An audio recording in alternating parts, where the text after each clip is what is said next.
Hello and welcome to yet another cast. For you today I have a 5v5 on the Noxus Mapgen. A custom 5v5, yeah. Obviously it's custom. There isn't a 5v5 matchmaker. I've... I mean, yeah. You would think so considering the insane amount of 5v5s I've casted recently. And the amount of those that were on Mapgen. All of them. Yes. I'm aware. Anyway, we have Team 1 up in the north, Team 2 down in the south, and let's start with the southernmost position for Team 1 in red and going UEF opening. First land we have Gibbo, I think. Gib 80? Let's just go with Gibbo. Because I think that's easier. Anyway, to the northeast of Gibbo in lime green, also going UEF and also opening first land, we have Limart. I'm going to pronounce it French, so it's gonna be Limart. If that's still not properly pronounced French, I don't care. I don't like the French language. Anyway, to the northeast of that, in pink, going Aeon and opening first land, we have Sakura in blue. Very fitting color for that. And to the northeast of that, in dark green, going Cybran, opening first land, we have Toka. Now, to the west of that, last player of the northern team, also going Aeon and opening first land, we have Dimitri 11. I will just refer to them as Dimitri. At least I think it's pronounced Dimitri. There is no I after the D, so I think I'm just gonna pronounce it like that. Anyway, let's go for the northernmost player of the southern team. In lavender purple, we have we have purple. Velaon. Velaon. Something like that. Anyway, they are going Aeon, opening first land. Is it Velaon? I think it is. I don't know. Anyway, to the southwest, in burgundy red, going Seraphim and opening first land, we have XXXXX. I have no idea, I didn't count how many X's those were. Let's just refer to them as X. Or redacted, or something like that. I think I'm just gonna go with X. And yeah, they opened first land, second air apparently. To the southwest of that, also going Seraphim and opening first land by the looks of it, since the land factory is the closest to the creator of the gating thingy. We have Gothel in dark blue, and I think I already pointed out that they are going Seraphim. Now, to the south of that, in orange, going Aeon, opening first land, second air as well apparently, and already with the ACU far towards the middle, we have Chicken Ryaba in orange. And last, but certainly not least, in the back, in the air slot, going Aeon and opening first land. Not going Aeon, that's actually Cybran. Links. That's Cybran. Not Aeon. But it is green.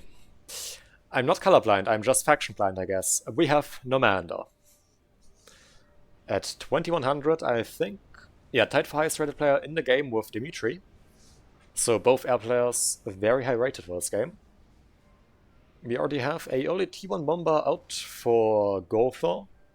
And that did already get one kill. Will it get another one? Yes, it looks like it will, getting 2 more engineers. And okay, we have an early air scout and 2 more engineers dropped dead.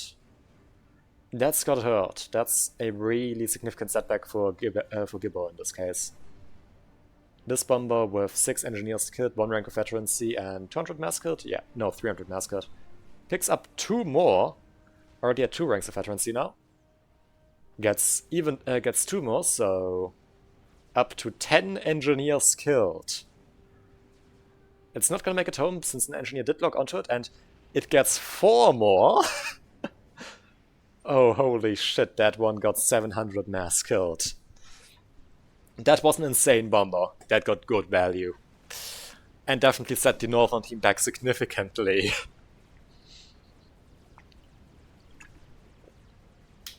But unlike the last few Mapgen games we watched, it's not actually that much reclaim, only 13k. Dotted around in some big reclaim clumps around the side. We already have some nice early gun aggression out from X.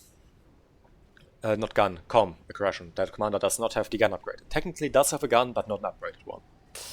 That he would usually refer to with gun. Anyway, a small run by out from Lemart. Getting picked up by a singular fam out from Gorthal. Lemart in the meantime setting up some forward production lines right here at the front. In the middle area. Getting an engineer picked up a bit further to the east by X's commander. Though we do now see a few auroras for Sakura and Bloom moving in. And looks like not too much aggression out there. A bit further to the northeast we have a small Mantis run by out from Toka against Valione. Picking off quite a few engineers, but getting caught out by a few auroras. Though the trade didn't seem too horrible due to the relatively low armor on the Aurora, with just 155 HP compared to the 270 from the Cybran Mantis. Aeon units, of course, highly specialized, while the Cybran have more focus on versatility, with the specialization of the Aurora being the range, highest range T1 tank in the game. All other T1 tanks have the same range, which is slightly smaller, but the trade-off for the Aeon is the HP pool. Cybran, on the other hand, get an increase in mobility, which could arguably be the ideal counter in this situation when you are down on range, and just having the speed to make up for that even faster.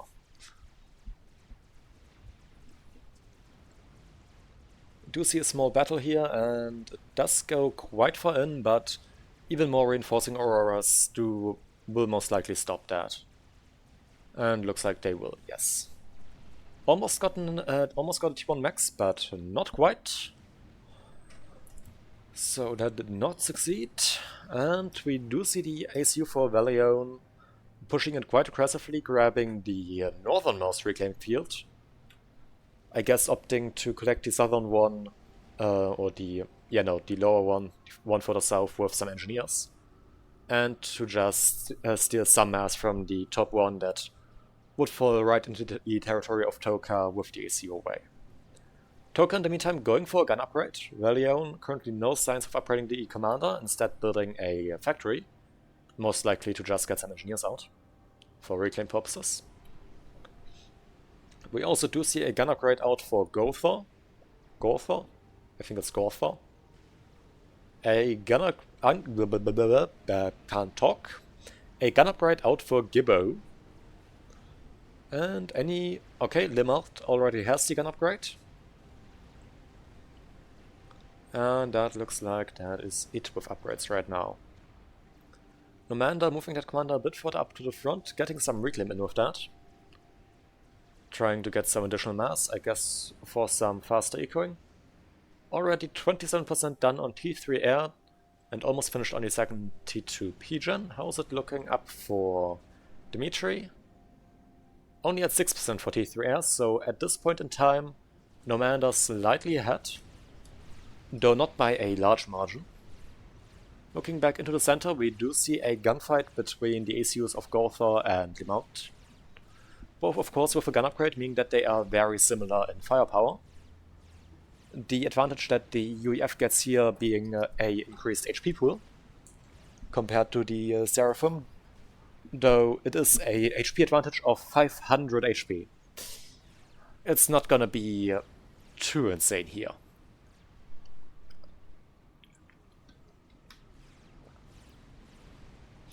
It's not gonna make a massive difference.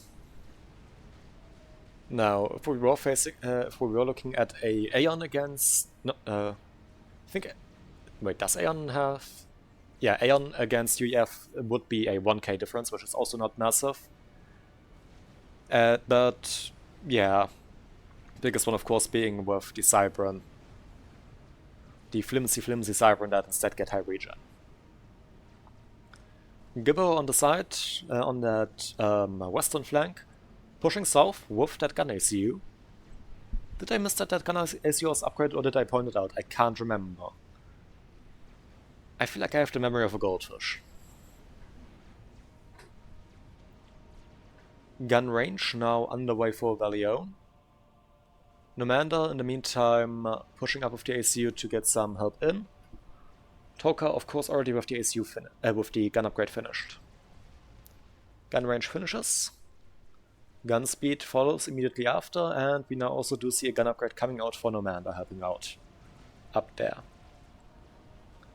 Gun now also started for X, and we do have already gun speed and gun range finished for Sakura and Bloom, now going for the advanced range.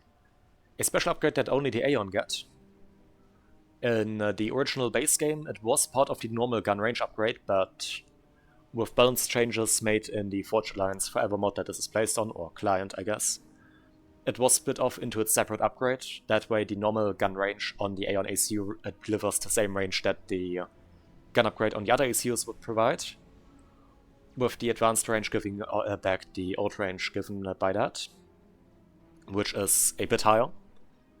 Meaning that, if played correctly, the Aeon ACU can deal devastating damage without taking any itself, due to that.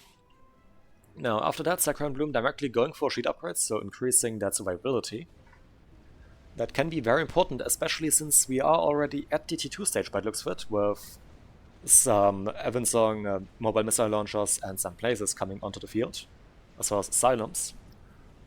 And a drop of Suis out from X. That is only a T1 transport, though of the Seraphim variety, meaning that it can carry a large load of units, as the Seraphim transport has the highest capacity, but it got picked off by a whole bunch of interceptors, the Aeon Conservators. Never knew that they were called that. Huh. And with that, that does not drop. A nano upgrade finished for X. I would say nano upgrade probably more powerful than the shield upgrade. Yes, it provides less HP, only 2000, but it also provides a incredible regen that is applicable at any time. Unlike shield regen, which takes some time after the last damage tick to kick in. Meaning that the HP or the regen will be more useful during a fight. Shield regen of no relevance during any kind of active fighting, because the shield does not get the time to regen, as we can see right here. Just pure damage numbers coming in, no actual chance for the shield to regen. Now it doesn't take damage, it actually does regen, but even then at a rate slower than the commander here. Now we do have a small push with the Yenzins that was attempted by Gorfa, but immediately retreated back out. Probably due to the T2 point defense, those trials that have now been built up by Lemount, who also has the nano upgrade on that ACU. X, in the meantime, very aggressively trying to go into the ACU of Sakura and Bloom, actually not being able to fire for a bit due to the aforementioned increased range of the Aeon ACU there. But that shield on the Aeon ACU did now drop. And with that, well, technically does have the HP advantage, but still pulling back. And X now currently focusing on taking out some T1 spam out from Lemount. That is somewhat pushing in. In the meantime, Nano now also being upgraded by Gortha, who has upgraded T2 on the ACU as well. Let's look back north. Nomander with gun and stealth. Shield now coming out for Valion. And Toka also already with the Nano upgrade. The Cybran Nano, probably most powerful Nano upgrade after the Advanced Nano for the Seraphim, giving a very high regen. And I think also in total more HP than the other Nano upgrades. Though that is counteracted by the lower base HP that the Cybran have.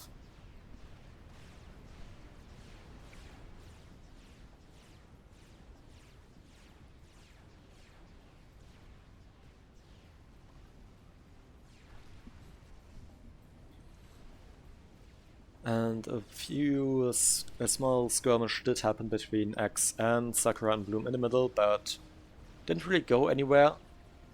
Sakura and Bloom making good use of that high range on the ACU, though I'd say probably pushing in a bit too aggressively, actually getting in range of the ACU of X, who now also does have Ishwas on the field. Those should definitely not be underestimated. The Ishwa, a extremely strong unit. Maybe not the highest range, but a incredible amount of firepower. Though we did just see 2 of those dropping due to an overcharge. The ACU for X now up to 16,000 HP. With a regen of 82, that is not to be underestimated.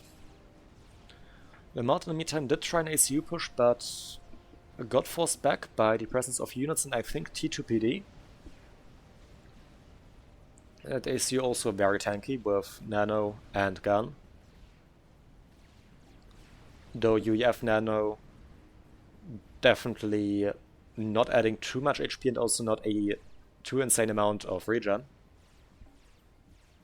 On the other hand, the UEF get access to 2 survivability upgrades instead of 2 gun upgrades like the other factions. Meaning that that is basically just solved by that or counteracted by that later game if you do want to go for the Rambo ACU.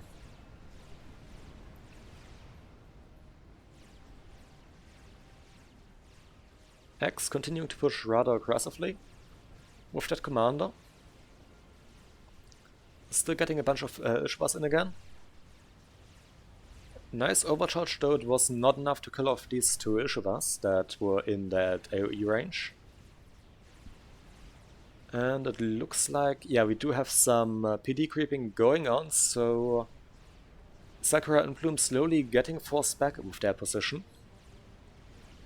While that is going on. In the meantime, Antoka and Velion duking it out between their 2 ACUs.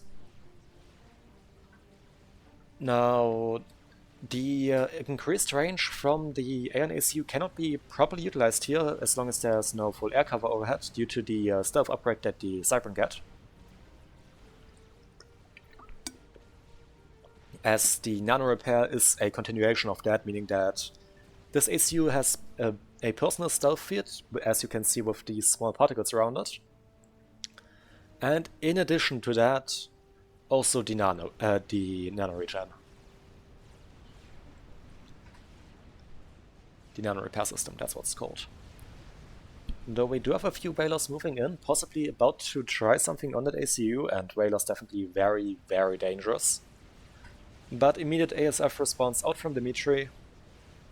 About to take those out, but it looks like Nomanda immediately takes up the chance and goes in for the turn. The turnout was anything but ideal, and it looks like a few bad turns out from Nomanda and good capitalization on that by Dimitri, consistently getting behind those Cybran ASF and winning the air engage there.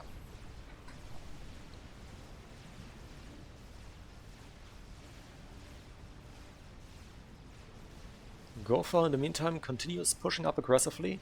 That commander actually had 20k HP due to the bonus HP also gained from the T2 upgrade. Very, very powerful here. And Nomanda in the meantime going for stealth. With the combination of gun, not going for stealth, going for the laser, the second gun upgrade for the Cybran. You could argue it's not a gun upgrade because it technically adds an additional weapon as a chest laser, though since that is also upgraded, gets its range improved by the gun upgrade, I'm just gonna consider it the second gun upgrade for the Cybran.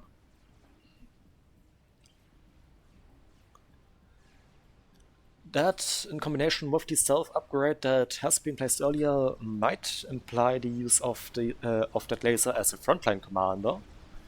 And it would definitely be very interesting, as the laser is extremely powerful as a weapon.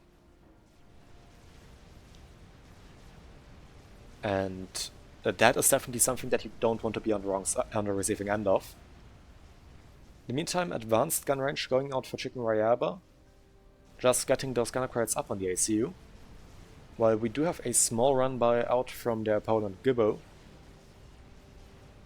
And looks like T3 out for most players. We do see Harbingers out for Chicken Rayaba.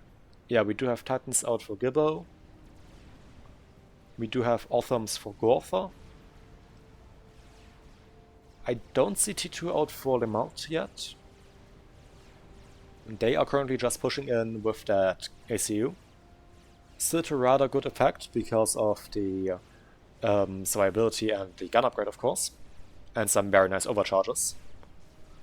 Those tend to carry the ACU into the early T3 stage.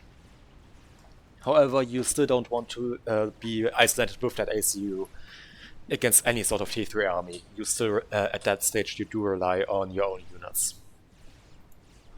Heavily. Now, it also doesn't seem like we do have T3 out for X. I can't find the HQ. Ah, there it is. And yeah, it's not at T3 yet.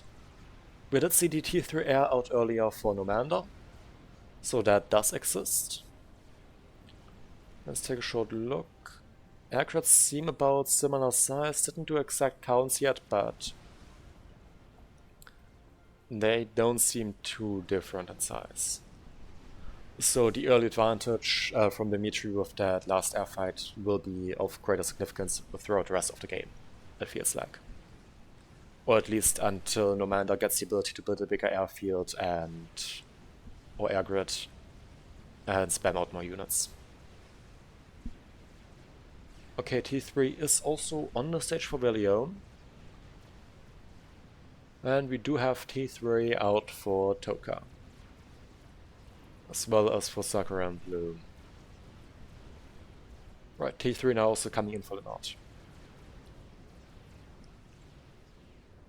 Velion in a very precarious situation right there, just with the normal shield upgrade.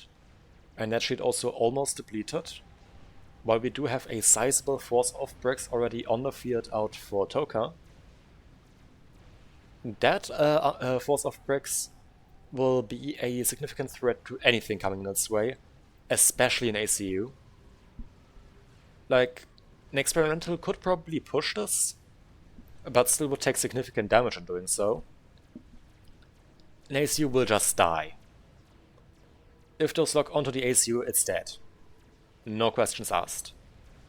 And the current presence of mainly just T2 is not going to do much against these. Is that shield? That shield is not active. It has been dropped before. It's about to get back online, but especially with while keeping that in mind, this is extremely dangerous. And we can see how quickly those HP are just falling off with the break fire.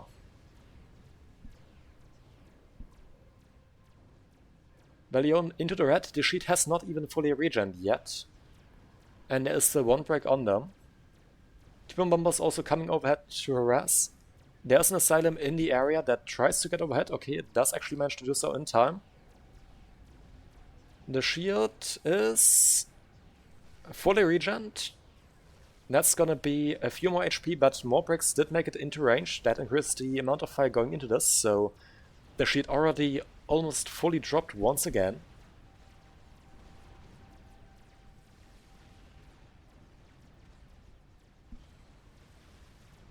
And Velion goes for the fallback.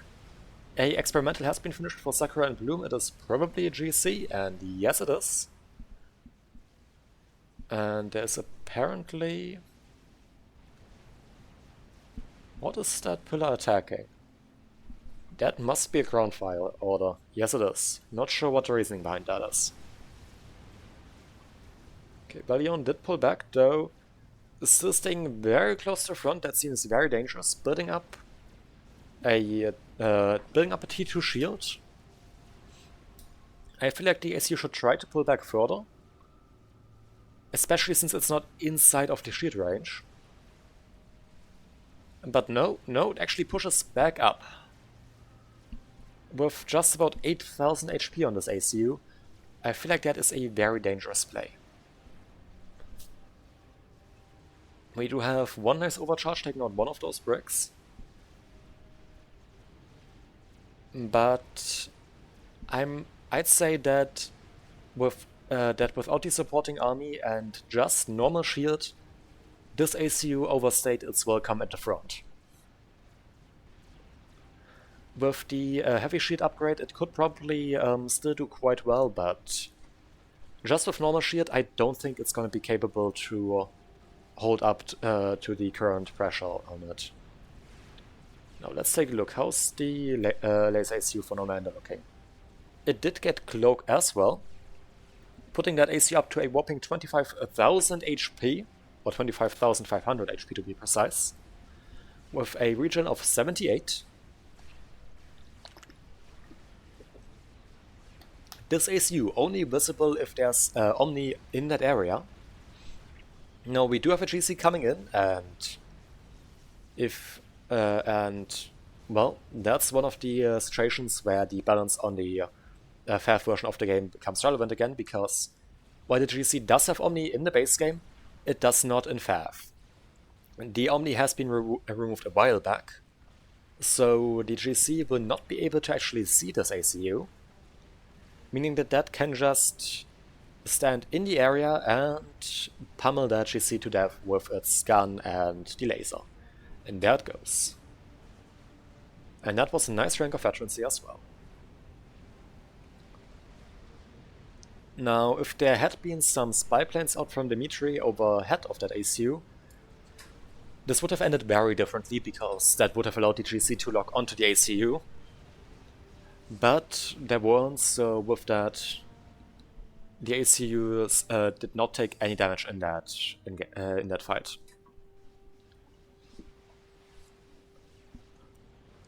Making it even more tanky now afterwards.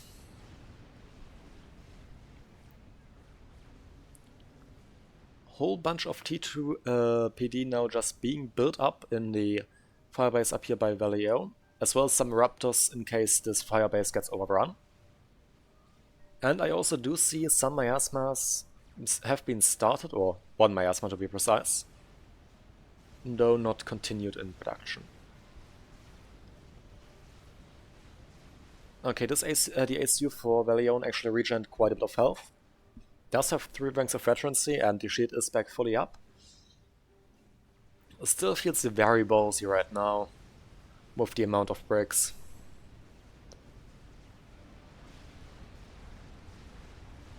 We do see a massive push right here in the west by Chicken Rayaba right now, with a immense force of both Othams, both Othams and Harbingers. And those Othams probably gifted over from Gotha for just micro purposes. And we do have a GC under construction as well. That force does slowly push up, crushing anything that comes into contact with it apparently. As it does not seem that the forces of Percival's built up by Gibbo are sufficient to properly counter this. Now, Percival's definitely the right solution here instead of the Titans, due to the high alpha strike of Percival's usually making short work of other T3 units. But in order to help deal with this, we do have a army, well, is it an army? I think it's a squadron of Restorers overhead out from Dimitri. Slowly firing into that stuff, prioritizing the anti-air of course, in order to stay in the fight as long as possible. Now, you might be calling for an air response here, and that is exactly what's actually happening here with Nomander. And I'm not sure how this air fight goes. This one looks much more favorable for Nomander. I think, yeah, we also do have some Redeemers underneath that. Some significantly better turns, and the Air Force for Nomander much more concentrated, meaning that generally they are capable of putting out more damage against those ASF for Dimitri, though overall I think Dimitri went in with superior numbers, which also ends up showing in the result. And even then, engaging those restorers would still be a bad idea due to the incredible anti-air on a restorer. Now, multiple experimentals have been built up. I did not address that due to the situation with the airfight and stuff. We do have a chicken out for X, and I think Limart also built a experimental. I'm just not sure where it is. Ah, right here. It's a fat boy. Unsurprising, they are playing UEF. There aren't many other experimentals that UEF could be building here. And we're sure also not gonna see any Atlantas on this map.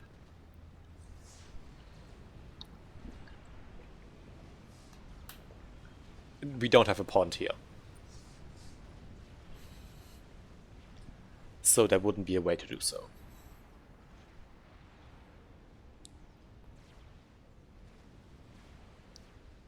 Some T3 mobile artillery set up in a firebase by Gortha, bombarding the firebase of Demart, who does have a few spearheads and counter-demolishers set up. So a indirect artillery battle going on, just between mobile T3 artillery, between the Seraphim artillery doggos, and the UEF driving artillery platform. However, that firebase is about to be busted by a chicken that... Was it built by Gortha or was it handed over? I'm not sure. I think it was built by Gortha since X still has their own GC. And currently is also going for advanced nano on that ACU. And it seems like I completely missed the player depth, since Toka is dead. Now, little bit of advantage I once again get from previewing these replays beforehand that I do actually still remember. I think that was related to Normander airdropping that ACU with a transport close to Toka's ACU and giving that a face full of laser. Again, those laser ACUs extremely powerful, and with 4 ranks of veterancy now at 35,000 HP and over 100 regen. The cloak upgrade also providing a significant bump in the amount of HP that this ACU get. So not only is it rather tanky, it's also really fucking shitty to see. Because again, you need Omni to actually be able to see it. The chicken for Gortha actually about to... Never mind, is it starting assault or not? It should probably make a decision very fast, considering the presence of that fat boy that is continuing to pump damage into it. Any kind of long-range artillery fire is usually very good at forcing decisions in some form, be it T2 artillery, T3 mobile RT, or a fat boy. Because if you keep your stuff just at the current position, it will die. Like if you just keep it at the range of inside the range of the fat boy. If you so you have to make a decision. Either you move it out of range and fall back a bit. In case of a fat boy, ideally into a position reinforced by T2 artillery, or you push in, which can go well if you have superior numbers, but generally not the best idea if that fat boy is in any kind of reinforced position, as it would be right here. But the worst thing you can do is just standing your ground. Because that way you will just have your units take a significant amount of damage without you being able to fire back. Nomander right here at the front is slowly walking in. And with that deadly ACU. And I do not see any Omni. And there are also no spy planes currently flying overhead. There is another air engage between Nomander and Dimitri, and I think that was related to a bug built up by, I think, Dimitri, that got shot out of the air, but in return, Nomander did lose the air game. And I missed another death. Valioni died. That might have been related to the Soul Ripper. For this one, I do not remember. So, yes. I know, I'm an amazing caster. 2 players have already died and I missed both of them. But yes, significant push now coming out from Dimitri, taking the control of the army that once belonged to Toka. And those bricks extremely effective in pushing in, as the high HP pool on these makes them a very, very good unit to deal with other T3 units. Though, unlike the possible for the UEF, they are also effective at dealing with the lower tier units due to the high fire rate, as the DPS on the brick is related to its fire rate instead of its alpha strike, making it in return slightly worse at dealing with high HP targets, since it will take a longer amount of time to get that damage in, but like more shots, but overall, I guess it's another case of the Cybran versatility where the brick can fill the role of fighting any unit.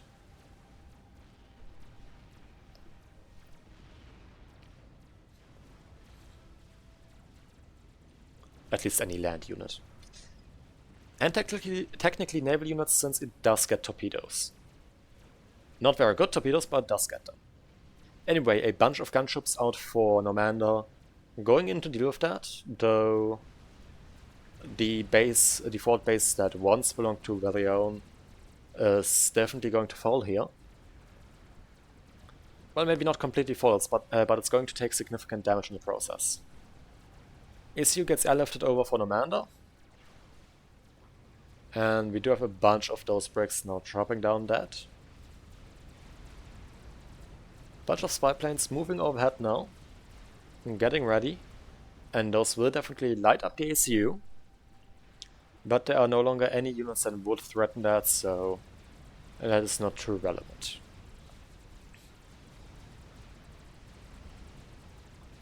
As it will immediately vanish again from the radar afterwards.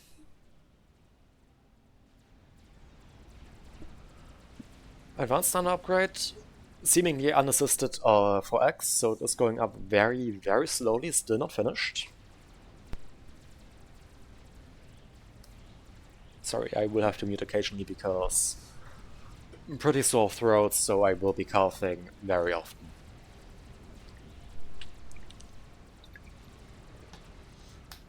And the amount of talking I'm doing here is not helping my case. Bit further up north, we do have another Soul Ripper that just did kill a chicken. And I always forget how tanky the Soul Ripper actually is. 1 rank of veterancy and actually has 82,000 HP. I think the base HP is 75,000. So technically a Soul Ripper can tank a nuke, as a nuke only does 70k damage. Something that I got wrong for an extended period of time in my earlier casts, where I thought it was 100,000, but no. It's 70,000.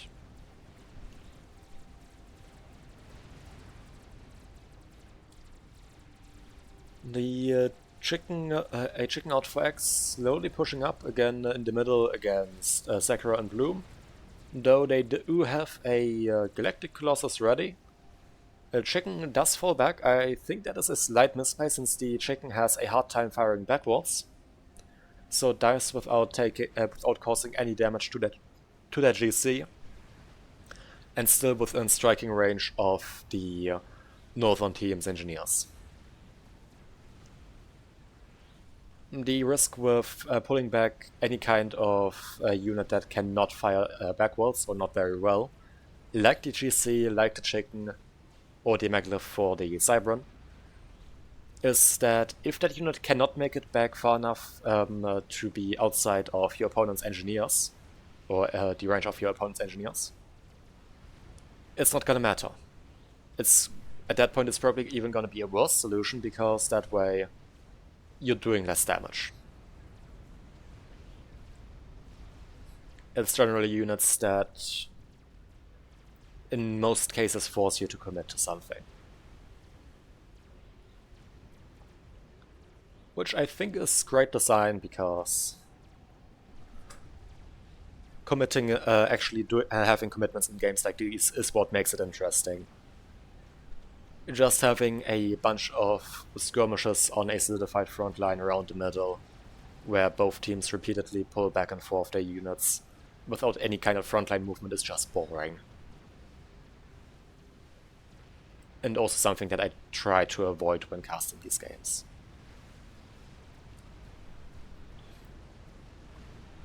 Saying that, this map is basically spread around the middle, with some fighting going on around that middle area, with both teams being pushed back and forth again and again, but still roughly around the middle line. Maybe I don't always do a great job with picking up my replays. But let's ignore that for a moment. I think there was still enough commitments being made in this game. And enough interesting stuff. Like the use of Sorapers, which I feel is extremely underused. For some reason. But we do have an incredibly sized force of bricks pushing up for Dimitri. Yeah, 45 bricks. That will be devastating to anything coming in its range. We do have a Soraper out for Amanda, and I was correct, it is 75,000 HP, with a region of 75, which is also incredible. Like, I don't think it's the highest of regions that experimentals may get, but it's still pretty high considering the HP pool it gets as well. Not a sizable force of raiders, and that Soraper do force Dimitri to fall back for now. In the meantime, another push launched by a Chicken Rapper, this time with 2 GCs and a few sniper bots, against a Fat Boy. Now, Fat Boy, high enough firing arc that it fires over the asylums. I will still call it direct fire, even though, yes, it is admittedly a pretty high firing arc, because rate of fire and the general way it works is more akin to direct fire than the stuff you usually have with the artillery, which is much lower rate of fire and stuff. But Fat Boy being used masterfully right here, kiting back. Though one of the downsides with the Fat Boy, due to its low HP pool, it does rely on you kiting away, which stops working when you no longer have any area to kite back to, and that is a very interesting graphics glitch with the markings that the Fat Boy leaves. Very interesting indeed.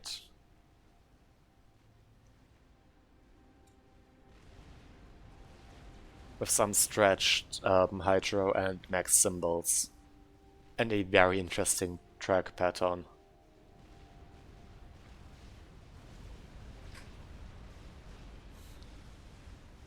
Presence of Percivals as well as the Soraper and a bunch the Fat Boy fire. And now a bunch of Ravagers also built up to take out the first of the GCs.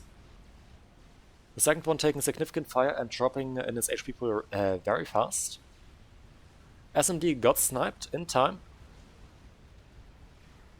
Will the death drop kill off the Pigeon? It has already taken a bit of damage. And no. It still has 500 HP left. And that's looking like some very distinct artillery fire right here. Just annihilated a significant part of Czechnorayeva's base. A very, very big spread of a lot of bullets fired or shells fired in rapid succession. Ah, right, it's a light shell, so it's a whole bunch of emissaries, right. Of course. Very Cybran looking emissary shells, but definitely emissary shells. We just saw that emissary shell in the middle there. Must be an emissary. Where do we have it? And... ah, it's right here, yes. That must be doing all the damage. There's nothing else in the area that could be doing all of that firing. Not at all. Nothing to see here. No funny Cybran spinny thing.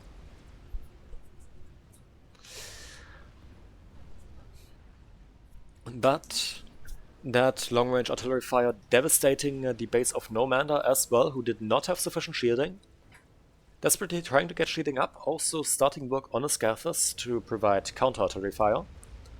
Though with the with that spread of Scathus fire coming in from the northern team, I'm just gonna abandon my joke here.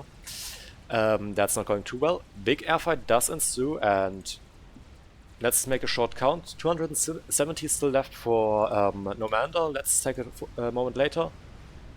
300 a moment ago for Dimitri, though we did just have an ACU explosion right underneath that airfight with Sakura in bloom dying.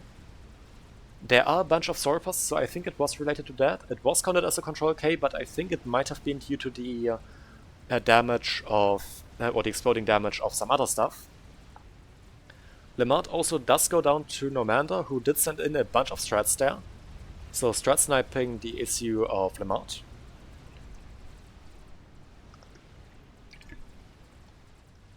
It does drop over the Scathus, but it does not kill it.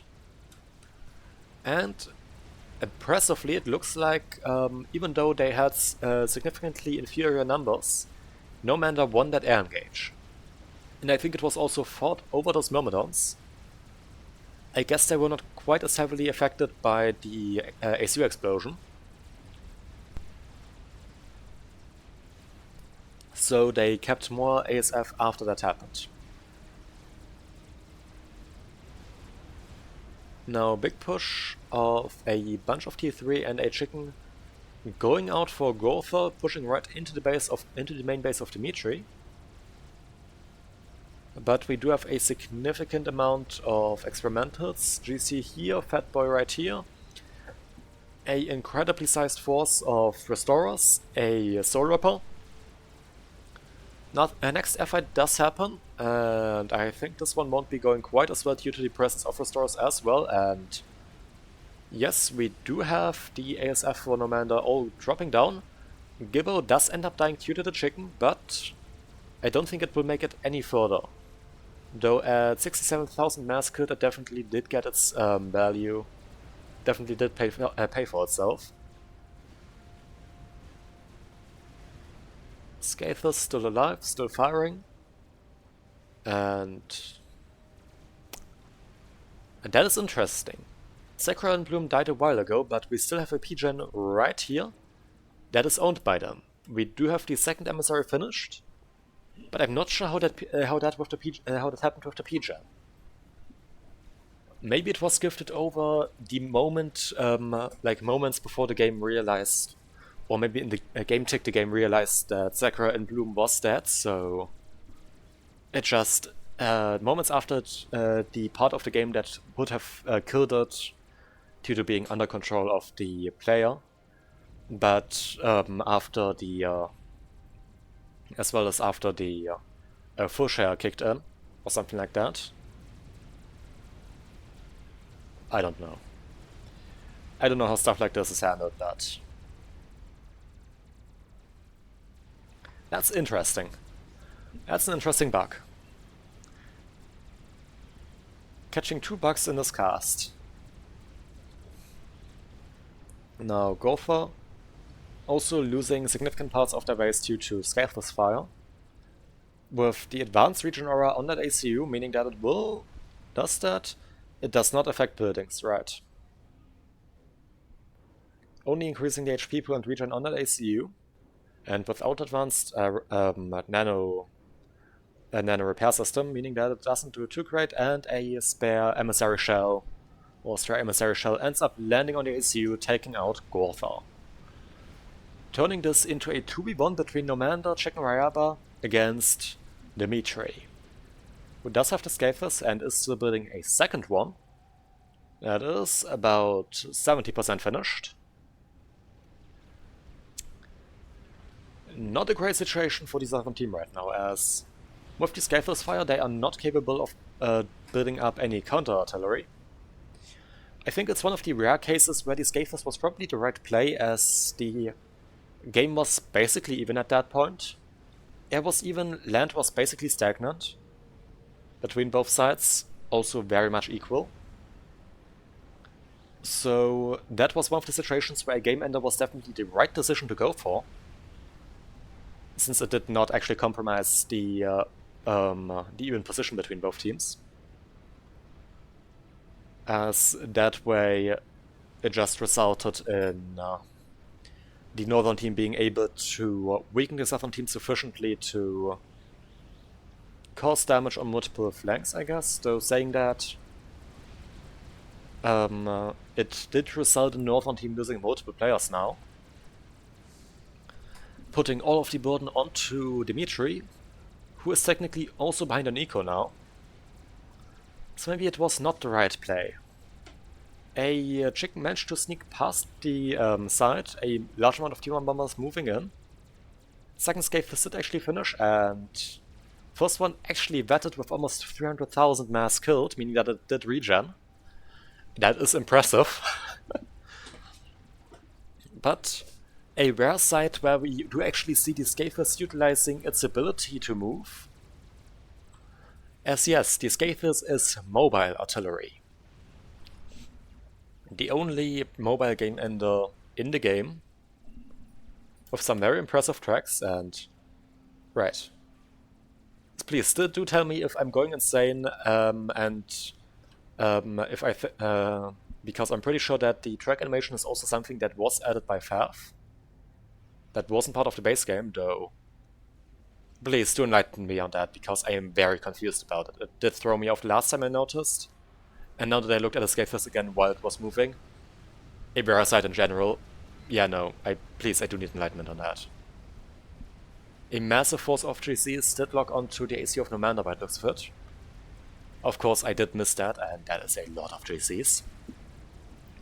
Even that laser couldn't do anything about that. Meaning that it is all up to Chicken Rayaba now to deal with Dimitri, though with the insane amount of GCs now building up, and the insane amount of bricks on the field, and the fire from 2 Scathai. Well, okay, the Scathai are currently not firing, but still the fire from 2 emissaries, and as soon as those deploy once again, also the fire from 2 Scathai. Tracks weren't animated in the base game, right? It would be so easy for me to check, but yeah, I don't know.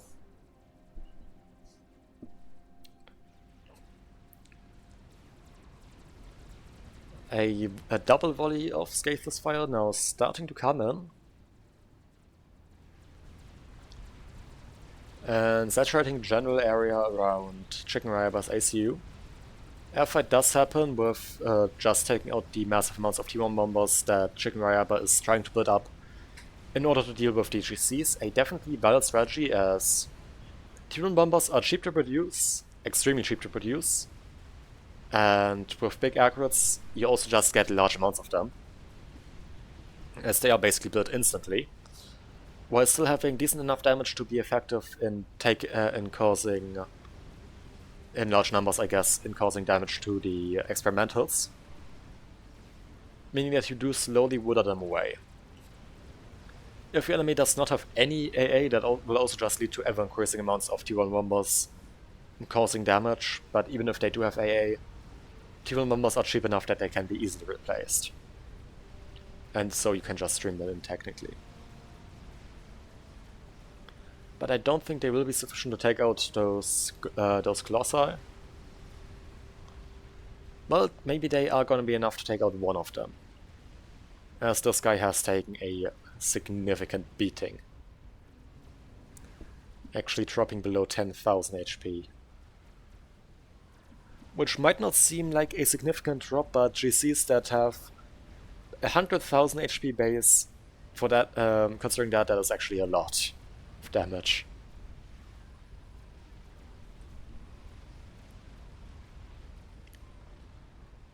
But it wetted again and got back up above 10,000 HP. And now the aggregate is in striking distance, so it is about to fall.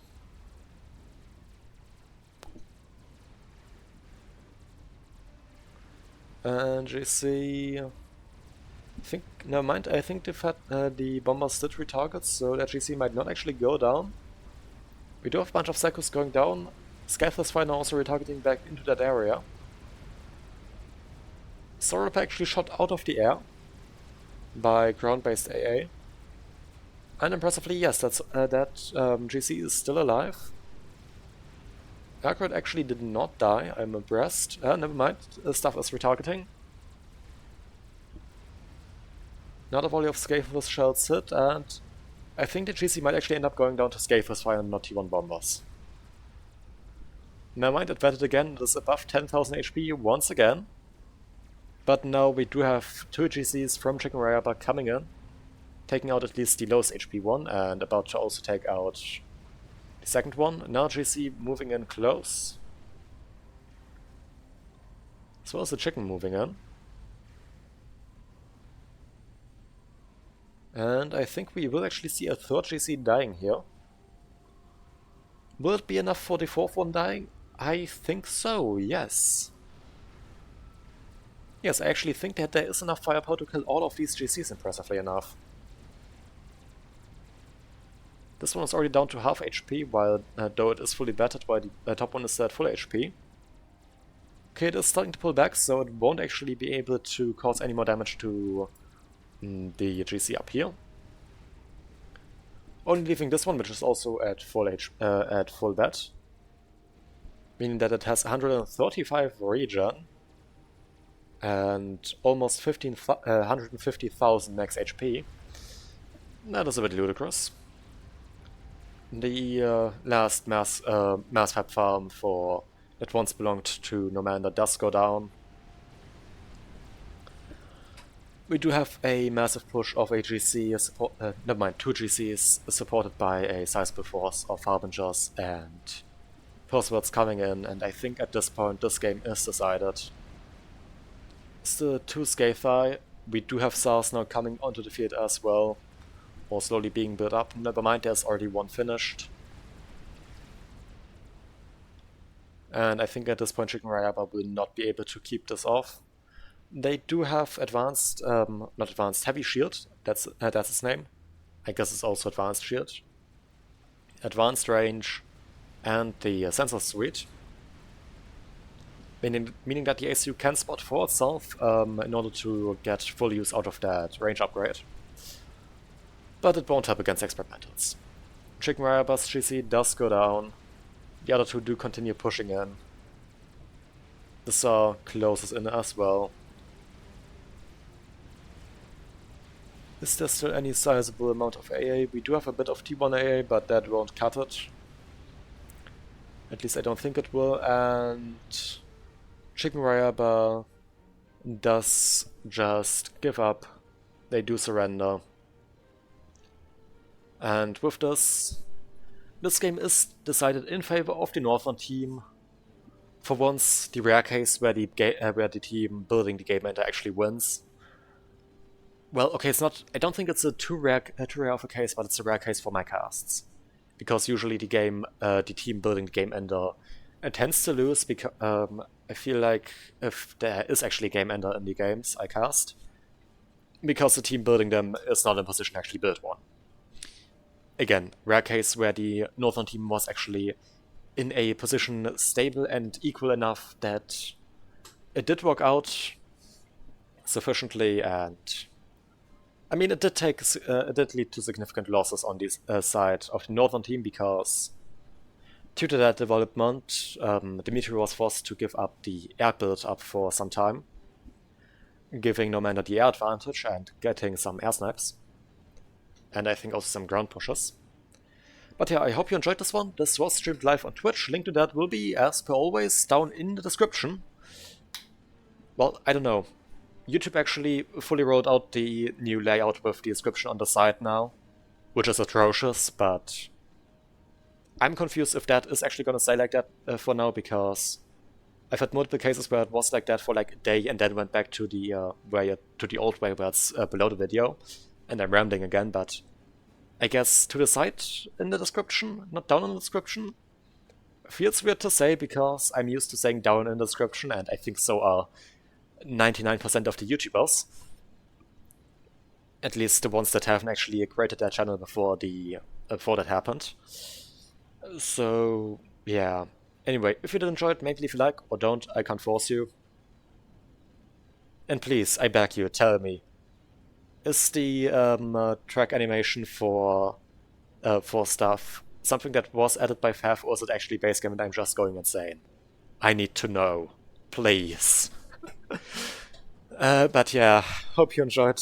Hope to see you again in a future piece of content. And till then, bye.